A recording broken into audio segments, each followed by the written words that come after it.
Alright, hello everyone. There's something going on out my window, so I hope it doesn't bother you. It's kind of loud out there. I hope you can't hear it. If you can, I apologize.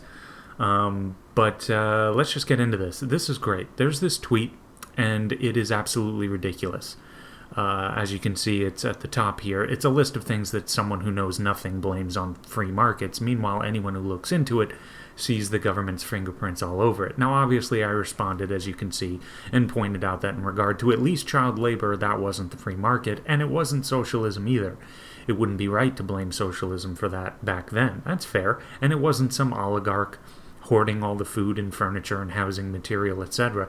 It was the state you would find yourself in a sluggish, archaic economy with an extremely limited productive capacity, certainly compared to today's standards. It's the state of affairs you would naturally find yourself in. It's not the fault of anyone other than arguably nature, but that seems kind of nonsensical to point your finger at nature.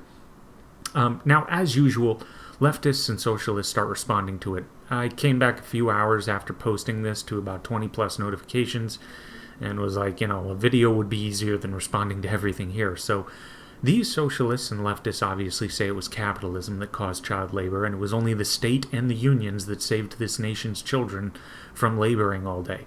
Then they usually rattle off some laws and things unions did to fight against child labor in the 20s and 30s specifically, and they criticize you by saying you know nothing about history. Now, not for nothing, they did not understand in any sense, nor did they respond to what I actually said. As always happens, it happens every single time. They never address the advances in technology and organization and how that increased our total productive capacity, which directly led to a surplus of goods, and the lowly common person now finds that their money goes far further in acquiring things that make their lives better. And hey, here's a plus too. My kids don't need to work anymore because my wage provides more than enough. That doesn't happen overnight, but it happens over several decades. So they never talk about that, which is very telling. Now let me put this all in a nutshell real quick. What the leftists do here is what they do in a plethora of other issues too. It's not just child labor they do this with. But I'll use an analogy real quick. It's as if the leftists come across a skyscraper being built. Now, it's being built in a market economy with an imperfect but still decent respect for private property rights and natural rights. So this skyscraper is almost finished. Then the leftists run in, lay down the last few bricks and say, look at what we leftists built. Without us, you would never have buildings like this. It is the most disingenuous thing you will hear from them.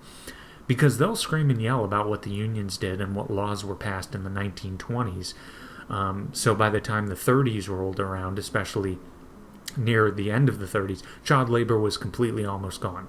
They routinely leave out the fact that child labor in the 1700s and early 1800s was ubiquitous across the planet, not because of some employer or boss, not because of any politician, but because of the nature of reality that human beings found themselves in order to acquire the things we need to go on living, to satiate that survival instinct we've got. A lot of labor needs to be done, and machines that do it for us don't exist yet, so it's a lot more labor than 1, 2, or even 3 men can do. So our children, once they're physically able, have to help us. Otherwise, we all starve. And that's nature doing that to us, not a boss, no one else. And as the 1800s rolled on, it ebbed and flowed, but near the end, child labor was finally just not needed as much because of the radical advances in technology, capital, organization, distribution, science, knowledge, and agriculture, and horticulture, etc. We didn't go from needing child labor to not needing it overnight. But in a few decades, at the end of the 1800s and the beginning of the 1900s, it was hugely on its way out. It was a huge downward trend, stemming back from the early 1800s. And with those children no longer working, what would have happened 50 years prior, which is everyone would have died, now didn't happen because our productive capacity was so high, far fewer people could produce far more. And let me say this, because these leftists like to throw around child labor laws that were passed and then claim you know nothing about history or how child labor was ended, well, let's talk about not knowing a thing about history, especially in the big picture. Leftists seem completely incapable of having any perspective whatsoever.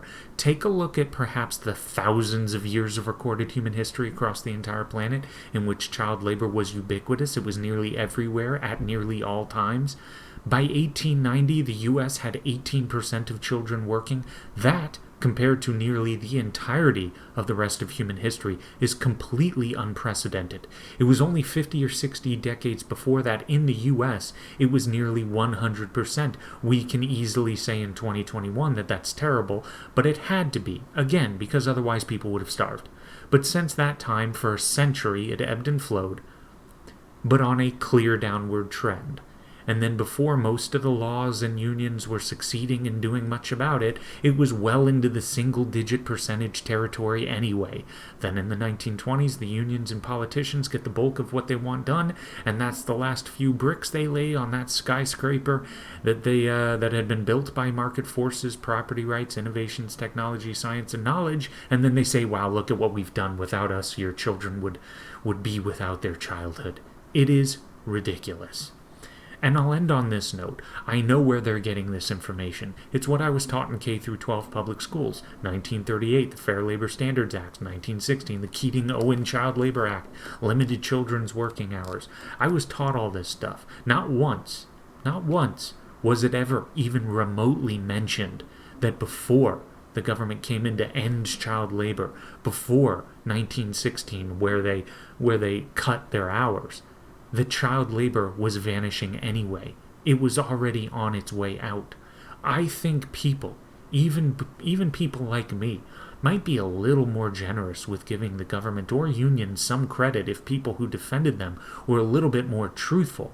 And if they didn't, I don't know, completely omit one of the greatest societal changes that occurred without massive unions or massive federal laws, if they could at least admit that, I might be a little more comfortable giving some credit, because the market took care of 95% of it.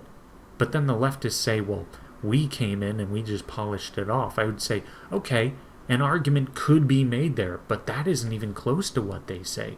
And it has a lot more to do with what you don't say as opposed to what you do say, because I've never heard them even address the fact that child labor was on its way out well before they ever did a thing about it. I don't really know what else to say other than this is what you get with public education, I guess. But that is all for now. Like, subscribe, share the video. It's very much appreciated. And you take it easy.